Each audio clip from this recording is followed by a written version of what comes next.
तो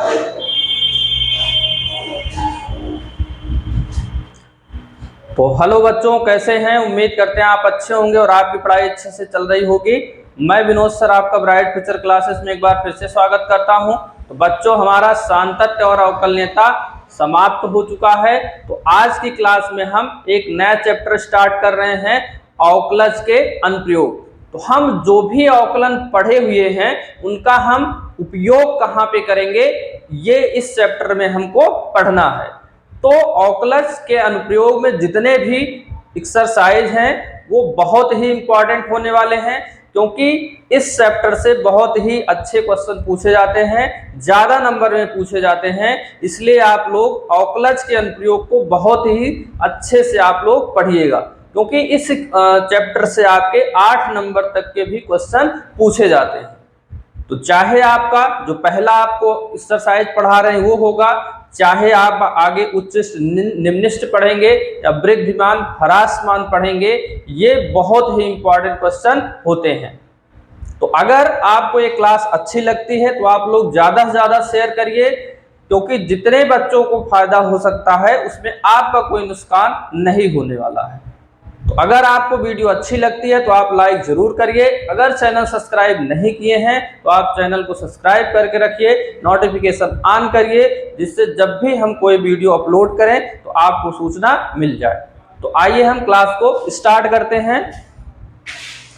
तो देखिए, इस एक्सरसाइज को पढ़ने से पहले हम कुछ फार्मूले रिवाइज करेंगे जो हम पहले क्लासेस में पढ़ चुके हैं, क्लास 9th में और 10th में, क्योंकि इन फार्मूलों का कहीं ना कहीं यूज होगा। अगर आपको याद है तो बहुत अच्छी बात है, नहीं याद है तो एक बार आप लोग इस फार्मूले को जरूर याद कर लीजिएगा। तो आइए हम देखते हैं कौन से फार्मूले हैं।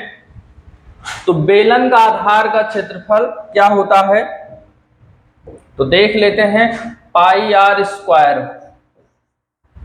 फिर बेलन का आयतन क्या होता है, पाई आर स्क्वायर एच।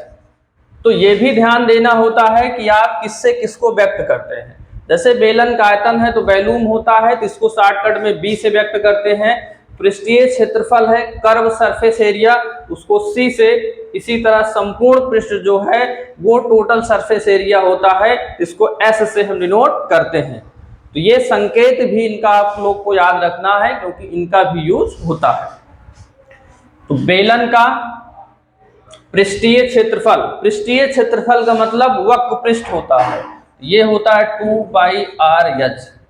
फिर बेलन का संपूर्ण पृष्ठ 2 पाई आर एच प्लस आर होता है। फिर शंकु का आयतन 1/3 पाई आर स्क्वायर एच होता है। शंकु का वक्र पृष्ठ पाई आर एल होता है। शंकु का संपूर्ण पृष्ठ पाई आर एल प्लस आर होता है। फिर गोले का आयतन 4/3 पाई आर क्यूब होता है। गोले का वक्र पृष्ठ क्या होता है, 4 पाई आर स्क्वायर होता है।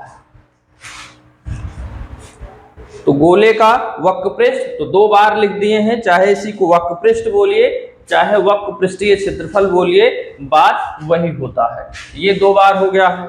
फिर गोले का संपूर्ण पृष्ठ क्या होता है, 2 पाई आर स्क्वायर होता है।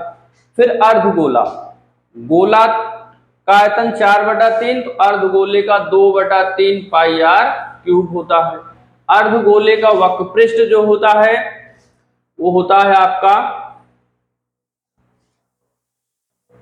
वक्र पृष्ठ आपका हो जाएगा 2 पाई आर स्क्वायर, और जो संपूर्ण पृष्ठ हो जाएगा वो 3 पाई आर स्क्वायर हो जाएगा। और गोले का जो उसके बाद आपको घन का आयतन, तो घन का आयतन होता है a क्यूब, यानी भुजा क्यूब। घन का वक्र पृष्ठीय क्षेत्रफल यानी कि वक्र पृष्ठ, ये होता है 4a स्क्वायर। घन का संपूर्ण पृष्ठ होता है 6a स्क्वायर। तो ये सारे फार्मूले आपके हो गए, तो आप लोग इसको पूरा याद कर लीजिएगा। आगे देखते हैं, घनाभ का आयतन क्या होता है, ये होता है LBH, लंबाई गुणे चौड़ाई। घनाभ का वक्र पृष्ठीय क्षेत्रफल 2LB प्लस H होता है। घनाभ का संपूर्ण पृष्ठ 2LB plus BH plus HL होता है। उसके बाद ये हो गया घन घनाभ। फिर आयत, आयत का क्षेत्रफल क्या होता है? LB, लंबाई गुणे चौड़ाई। आयत का परिमाप क्या होता है? 2 लंबाई धन चौड़ाई होता है। फिर वृत्त की परिधि क्या होती है? 2πr। वर्ग का क्षेत्रफल भुजा स्क्वायर। वर्ग का परिमाप 4a होता है। उसके बाद वृत्त का क्षेत्रफल क्या होता है? πr² होता है। तो आप लोग देख लिए यहाँ पे इतने सारे फार्मूले हैं जो कहीं न कहीं आपके यूज जरूर होंगे। तो आप लोग इन दोनों जितने भी फार्मूले आपको हम लिखवाए हैं उन फार्मूलों को आप लोग अच्छे से याद कर लीजिए। तो ये तो आपके 9th और 10th के फार्मूले हैं। अब आपको इस चैप्टर में पढ़ना क्या है? तो अब हम जो अवकलन अभी तक पढ़ चुके हैं उसका यूज करके हमको क्या करना है? क्वेश्चन लगाना है। तो जैसे क्या होता है, थोड़ा सा आप समझ लीजिए कि मान लीजिए y बराबर x लिखा होता है। तो अगर हम y में परिवर्तन करते हैं तो dy लिखते हैं, और x के सापेक्ष परिवर्तन करते हैं तो क्या होता है? dx होता है। परिवर्तन y में हो रहा है, किसके रिस्पेक्ट में हो रहा है, यानी किसके सापेक्ष में हो रहा है, उसको हम व्यक्त करते हैं dy dx। तो कहीं पे dy dx लिखा गया हो इसका मतलब y में परिवर्तन x के सापेक्ष किया गया है, यानी कि रिस्पेक्ट में किया गया है। तो यही यूज करना है। मान लीजिए हम एग्जांपल लेते हैं वृत्त का ही, a बराबर πr², और ये आपको दे दिया और आपसे ये बोले कि आपको इसके रिस्पेक्ट में, r के रिस्पेक्ट में इसके आयतन में परिवर्तन की दर पूछना है। दर पूछे तो आप क्या करोगे? a में परिवर्तन पूछ रहा है तो dA करोगे, r के रिस्पेक्ट में कह रहा है, r के सापेक्ष परिवर्तन बोल रहा है, तो आप क्या लिखोगे? dr लिखोगे। तो dA/dr का मतलब क्या हुआ? a में परिवर्तन r के सापेक्ष हो रहा है, और इसी को तो हम अवकलज बोलते हैं। इसी को तो आप अवकलज बोलते हैं, यानी अवकलज जो होता है किसी एक राशि का परिवर्तन दूसरे राशि के सापेक्ष होता है। तो इसको लिखने के बाद यहां पे आप क्या करोगे? अवकलन कर लोगे। त्रिज्या यानी कि जो रेडियस है वो तो कुछ न कुछ आपको दी रहेगी, इस तरह से आप क्या करोगे? इसमें परिवर्तन निकाल सकते हो। या आपको ये दे देगा, आयतन में परिवर्तन की दर दे देगा, और आपसे पूछ लेगा इसके त्रिज्या में परिवर्तन की दर पूछिए। तो कहीं ना कहीं यहाँ पे इस तरह के क्वेश्चन पूछे जाएंगे। तो जब अभी आपको एक्सरसाइज हम सॉल्व करवाएंगे वहां आपको एकदम अच्छे से समझ में आ जाएगा कि इस एक्सरसाइज में क्या करना है। अभी आपको हम यहाँ पे बहुत कुछ बता दें तो उतना आप वहां पे समझ नहीं पाएंगे। तो चलिए हम एक्सरसाइज अब देखते हैं। तो इतना आप लोग इसको उतार लीजिए।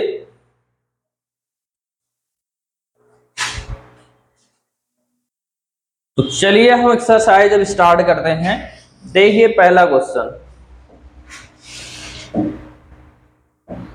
ध्यान से आप समझिएगा क्योंकि नई एक्सरसाइज है, बहुत इंपॉर्टेंट है, इसलिए जो शुरू के कुछ क्वेश्चन हैं उनको आप अगर एकदम अच्छे से समझते हैं तो आने वाले जो क्वेश्चन हैं वो भी आपके अच्छे से समझ में जरूर आएंगे। तो देखिए पहले इसको पढ़ते हैं। करा वृत्त के क्षेत्रफल के परिवर्तन की दर इसकी त्रिज्या के सापेक्ष ज्ञात कीजिए। तो फिलहाल यही एग्जाम्पल भी हम लिए थे, वैसे ही क्वेश्चन भी आ गया। तो देखिए वृत्त के क्षेत्रफल के परिवर्तन की दर इसके त्रिज्या के सापेक्ष बताइए, और त्रिज्याएं आपको दी गई हैं। अब देखिए जो यहाँ पे क्वेश्चन आया वहां पे फार्मूलों का यूज हो रहा है कहीं ना कहीं। तो फार्मूला आप जरूर याद कर लीजिए। तो देखिए, अब क्योंकि त्रिज्या और आयतन यहाँ कुछ माना नहीं गया है कि किससे हम डिनोट करेंगे, व्यक्त करेंगे, इसलिए जिस जिस बात की यहाँ पे चर्चा हो उसे आपको कुछ न कुछ मान लेना है। तो देखिए हम क्या मानते हैं यहाँ पे, ध्यान से समझिएगा।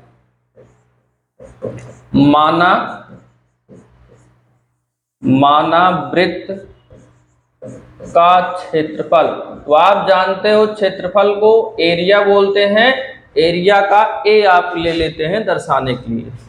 तो वृत्त का क्षेत्रफल ए तथा त्रिज्या की बात हो रही है, तो त्रिज्या हम मान लिए क्या है, आर मान लिए। इस एक्सरसाइज में सबसे जो महत्वपूर्ण बात है, त्रिज्या दी गई है लेकिन त्रिज्या आपको मानना है, ये बात ध्यान रखना है। अभी तक जो क्वेश्चन होते थे, जितने भी आप सॉल्व किए हैं, वहां पे जो दिया होता था उसको नहीं मानते थे, लेकिन यहाँ क्या करना है, त्रिज्या मानना है, तभी उसका आकलन आप कर पाएंगे। सीधा वैल्यू रख देंगे तो कहाँ आप कर पाएंगे। तो देखिए, तो फार्मूला लिखिए, वृत्त का क्षेत्रफल, तो क्षेत्रफल ए बराबर क्या होता है, पाई आर स्क्वायर। तो त्रिज्या के सापेक्ष यहां बोल दिया है, तो त्रिज्या के सापेक्ष बोला है तो आर के सापेक्ष अवकलन कर दीजिए। तो आर के सापेक्ष अवकलन करने पर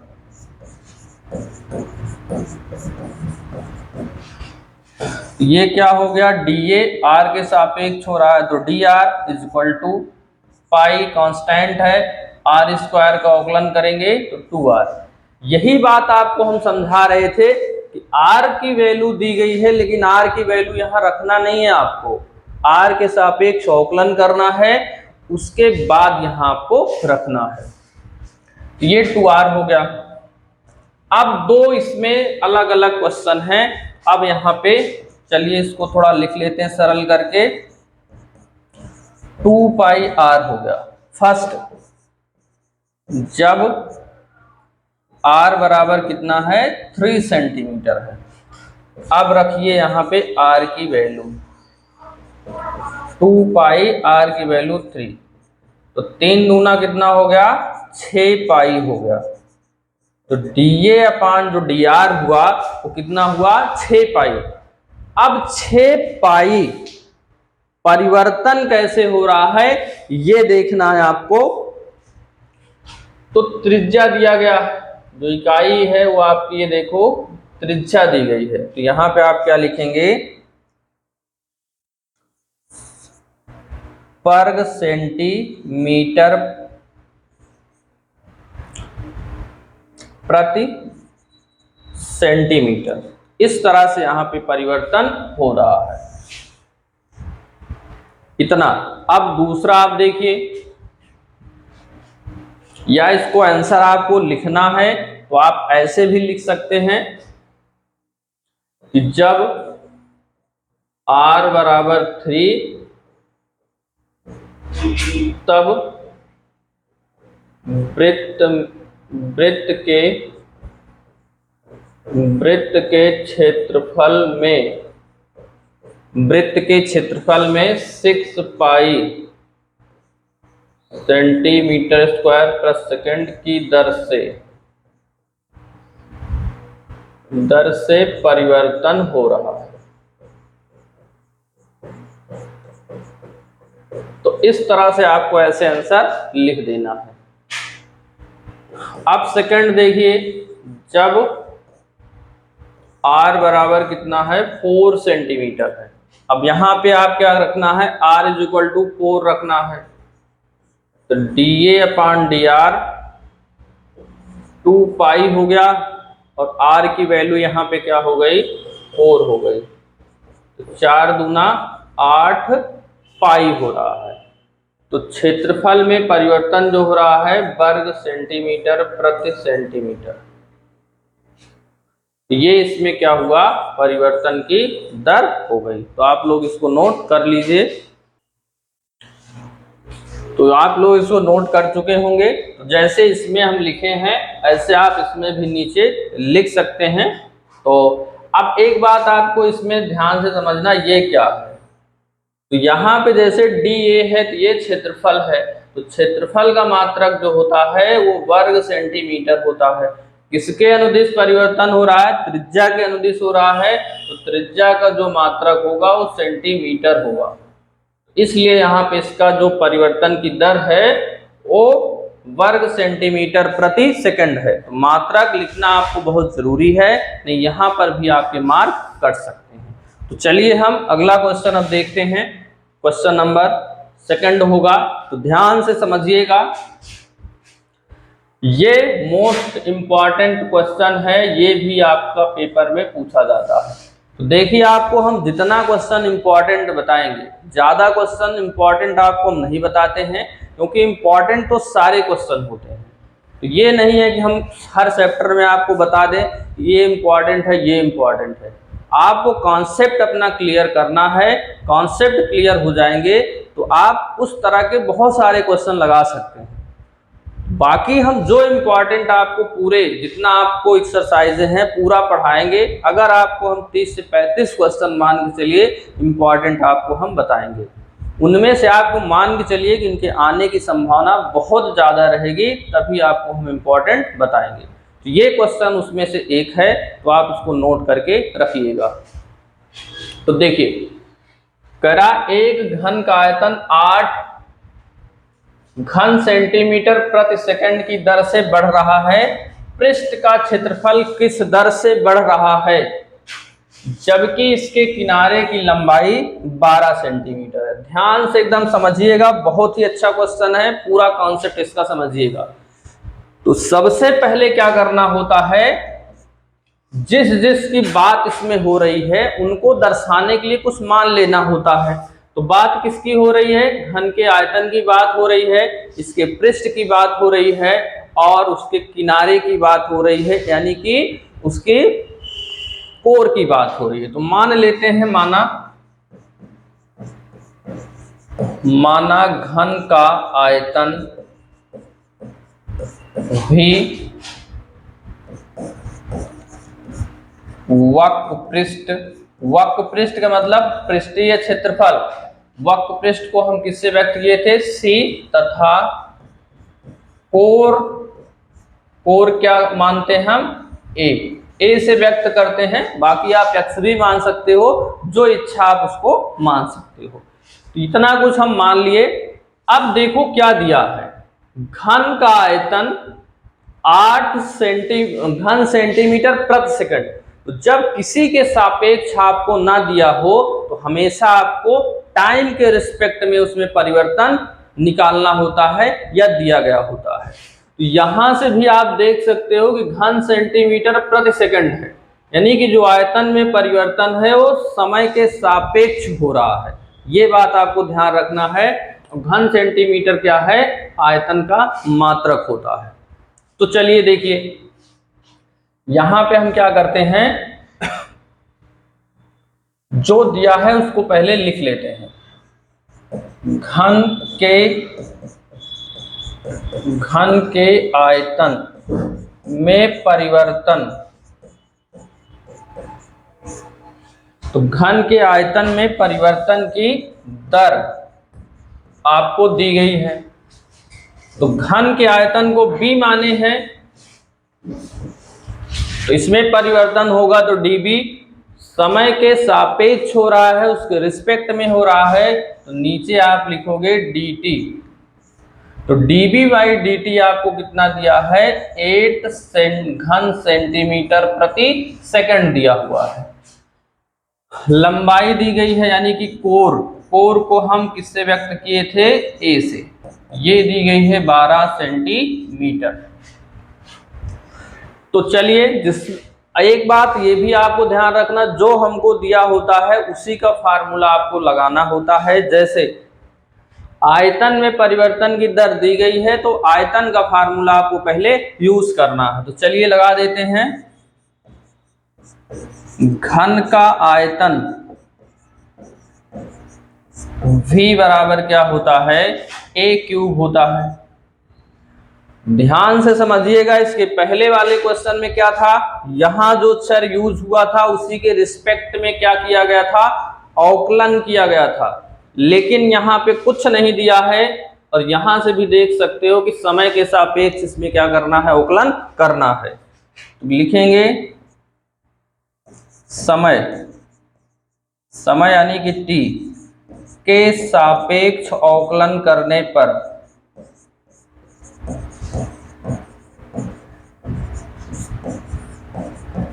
इसके सापेक्ष अवकलन कर लीजिए। तो b का अवकलन करेंगे तो क्या हो जाएगा, db, t के सापेक्ष होगा तो dt हो जाएगा। यहां ध्यान से समझिएगा, t, a और b तीन अलग अलग चर यहां पे हो गए। तो सबसे पहले इसका अवकलन करो, x की पावर n के रूप में है, ये क्या हो जाएगा, n x n माइनस 1 यानी 3a²। अब a का अवकलन करना है, तो dA किसके सापेक्ष, t के सापेक्ष, तो क्या हो जाएगा यहाँ पे dt। ये हमको यहाँ दिया है 8 is equal to 3a² dA/dt, यहाँ पे आपको दिया गया है।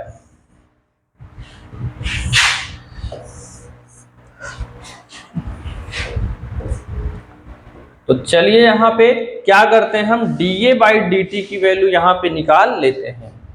तो dA/dt की वैल्यू अगर आपको निकालना है तो बराबर है 8 अपान में आ गया क्या, 3a²। तो अभी हम a की वैल्यू नहीं रखते, रख भी देते हो कोई दिक्कत नहीं है। अभी यहां से हमको एक वैल्यू मिल गई dA/dt 8/3a²। अब देखिए करना क्या है, पृष्ठ का क्षेत्रफल किस दर से बढ़ रहा है। यहां पे पृष्ठ की बात की गई है, ना कि वक्र पृष्ठ की बात की गई है।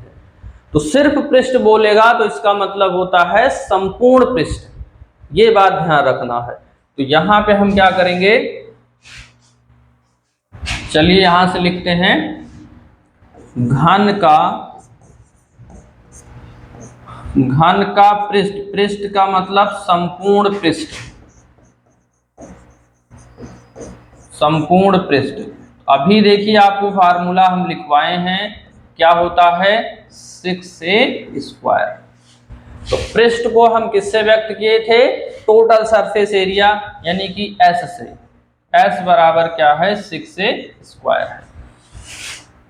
किसके सापेक्ष करना है अवकलन, t के सापेक्ष। तो t के सापेक्ष अवकलन करने पर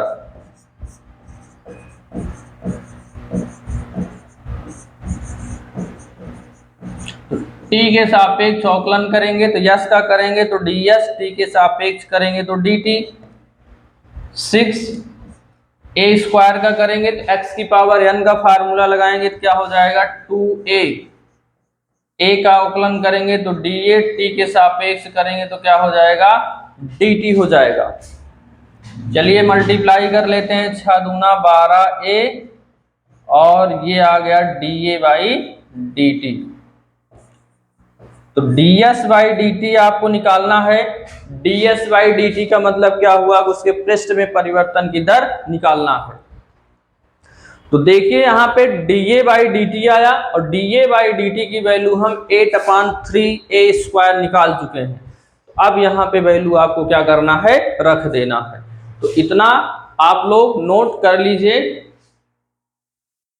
तो चलिए हम अगले पेज में आते हैं।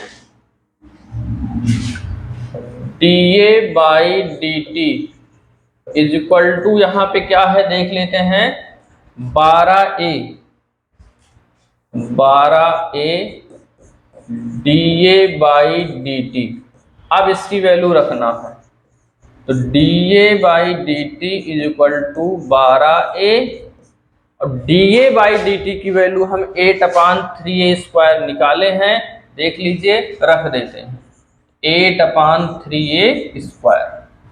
अब जो कट रहा है काट दीजिए, एक a से एक यहाँ कैंसिल हो गया और इसको काट दीजिए, 3 चौक 12, ये हो गया 8 चौक 32, बटे में क्या आ गया आपका a। हमको a की वैल्यू भी दी गई है, यहां हम लिख लेते हैं कि dA/dt की वैल्यू हम निकाले हैं 8/3a²। अब 32 a आ गया और a की वैल्यू भी हमको पता है, उसी को रख देते हैं 12। a = 12 सेंटीमीटर हमको दी गई है।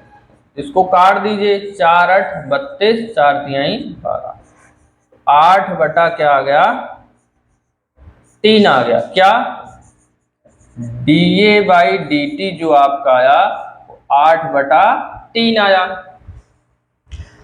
तो dA/dt क्या था हमारा, उसके वक्र पृष्ठ में परिवर्तन की दर थी।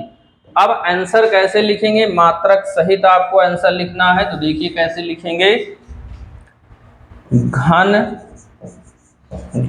के आयतन नहीं, घन के पृष्ठ में 8/3।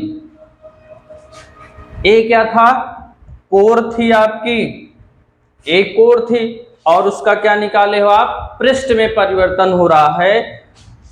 तो पृष्ठीय क्षेत्रफल जो होता है उसका मात्रक होता है वर्ग सेंटीमीटर। समय के सापेक्ष हो रहा है तो प्रति क्या लिखोगे, सेकंड। इस तरह से मात्रक लिखना, ध्यान दीजिएगा। वक्र पृष्ठ का क्षेत्रफल, तो क्षेत्रफल का मात्रक होता है वर्ग सेंटीमीटर, समय के सापेक्ष हो रहा है तो प्रति सेकंड यहां लिखेंगे। तो घन के पृष्ठ में 8/3 सेंटीमीटर प्रति सेकंड की दर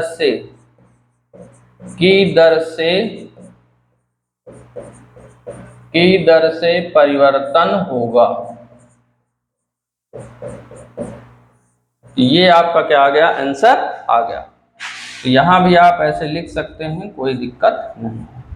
इस क्वेश्चन को आप लोग इस तरह से करेंगे तो आप लोग नोट कर लीजिए। तो चलिए अब हम अगला क्वेश्चन देखते हैं, क्वेश्चन नंबर 3।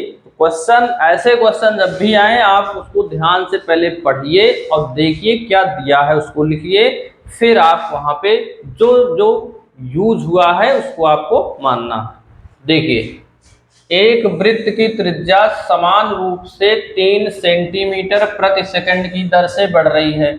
ज्ञात कीजिए कि वृत्त का क्षेत्रफल किस दर से बढ़ रहा है, जबकि त्रिज्या आपको 10 सेंटीमीटर दी गई है। यानी कि इस क्वेश्चन में एक वृत्त की बात हो रही है, उसके क्षेत्रफल की बात और उसके त्रिज्या की बात हो रही है। तो मान लीजिए आप, माना वृत्त की त्रिज्या r तथा क्षेत्रफल को हम क्या बोलते हैं, a। क्या दिया है ध्यान से देखिए, वृत्त की त्रिज्या समान रूप से 3 सेंटीमीटर प्रति सेकंड की दर से बढ़ रही है। तो आप जानते हैं कि जो त्रिज्या है उसका मात्रक होता है सेंटीमीटर, समय के सापेक्ष उसमें परिवर्तन हो रहा है, इसलिए प्रति क्या लगा है, यस यानी सेकंड लगा हुआ है। तो इसे लिख लीजिए। तो दिया क्या है, वृत्त की त्रिज्या में परिवर्तन की दर दी गई है। वृत्त की त्रिज्या में परिवर्तन की दर, तो त्रिज्या को हम व्यक्त किए हैं r से, तो dr, समय के सापेक्ष परिवर्तन हो रहा है तो dt कितना दिया है, 3 सेंटीमीटर प्रति सेकंड, ये दिया है। क्षेत्रफल में परिवर्तन पूछ रहा है, तो अब क्षेत्रफल लिख लीजिए। वृत्त का क्षेत्रफल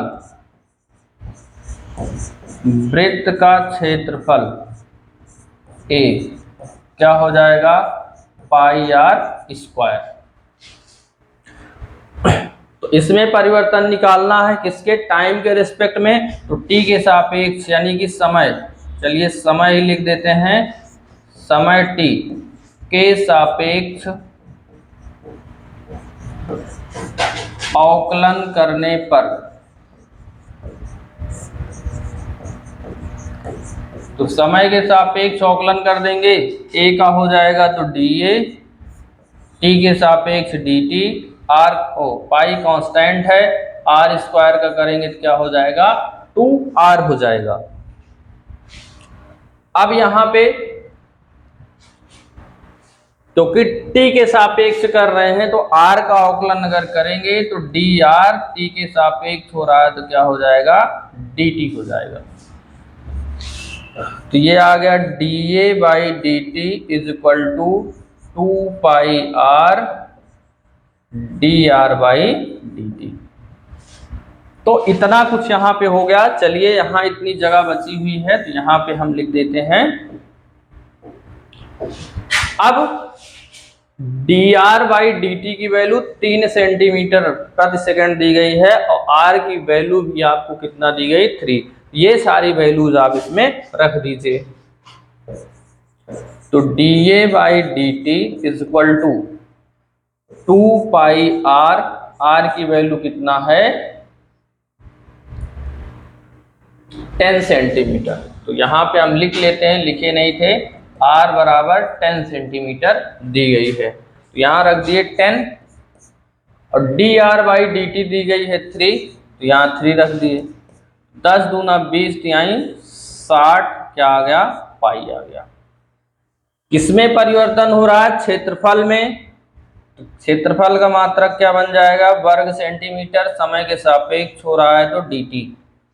तो यहाँ पे लिखेंगे आंसर वृत्त के क्षेत्रफल या वृत्त का क्षेत्रफल, जिस लैंग्वेज में पूछा है उसी लैंग्वेज में आंसर दे दीजिए। वृत्त का क्षेत्रफल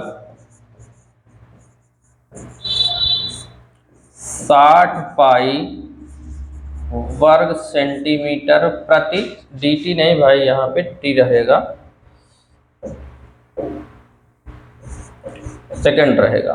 तो सेंटीमीटर प्रति सेकंड की दर से बढ़ रहा है।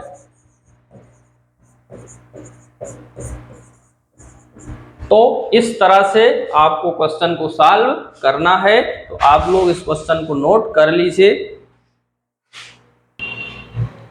बच्चों आप लोग नोट कर चुके हैं। तो आज की क्लास में इतना ही, क्योंकि बहुत ही इंपॉर्टेंट एक्सरसाइज है इसलिए थोड़ा थोड़ा आपको क्वेश्चन कराएंगे तो जिससे आपको अच्छे से समझ में आ जाए। तो अब जो भी क्वेश्चन आज आपको हम बताए हैं, इस टाइप के जो भी क्वेश्चन आपको अदर बुक में मिले उन क्वेश्चन को आप लोग सॉल्व करिएगा। तो अगली क्लास में हम इसके आगे के क्वेश्चन को सॉल्व करेंगे।